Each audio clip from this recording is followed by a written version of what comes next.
You might think you know a lot about Native Americans through popular movies, books, and classes in school, but it turns out that a lot of what we think we know about famous Native American figures isn't quite right. Take Sacajawea, for example.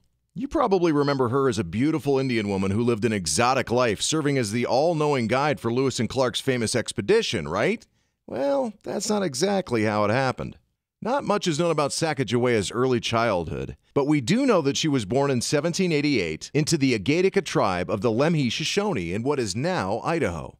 In 1800, when she was about 12 years old, Sacajawea and several other girls were kidnapped by a group of Hidatsu Indians. She was taken as a captive to a Hidatsu village in present-day North Dakota.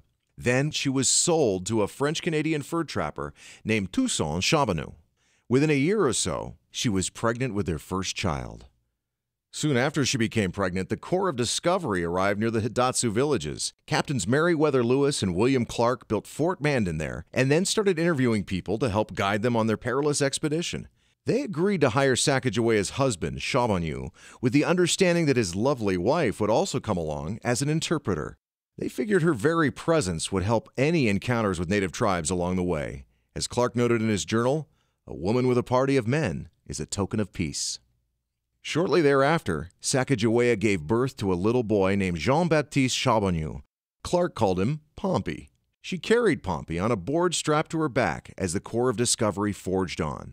Besides interpreting the language when Lewis and Clark encountered Indians, Sacagawea's activities as a member of the Corps included digging for roots, collecting edible plants, and picking berries.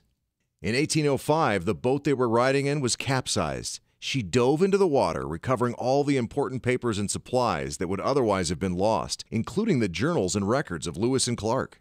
Later that year, Captain Lewis and 3 men scouted 75 miles ahead of the expedition's main party, crossing the Continental Divide. The next day, they encountered a group of Shoshones. Not only did they prove to be Sacagawea's band, but their leader, Chief Kameawait, turned out to be her very own brother. After 5 years of separation since her kidnapping as a young girl, Sacajawea and Kameawait had an emotional reunion. Unfortunately, she quickly had to bid farewell to her beloved brother and continue on with the journey.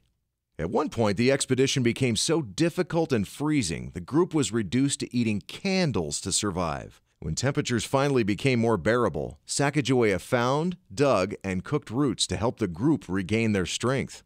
On the return trip, they encountered an Indian wearing a beautiful fur robe. Lewis and Clark wanted to bring the robe to Thomas Jefferson as a gift, but had nothing to trade for it. So, Sacajawea agreed to trade her most precious possession, her beaded belt, for the fur. A little over 2 years after the expedition began, it was finally over, ending in St. Louis. Today, we learn about Sacajawea in school as a heroic guide, but her life, like most everyone's, was much more complicated than history books sometimes give her credit for.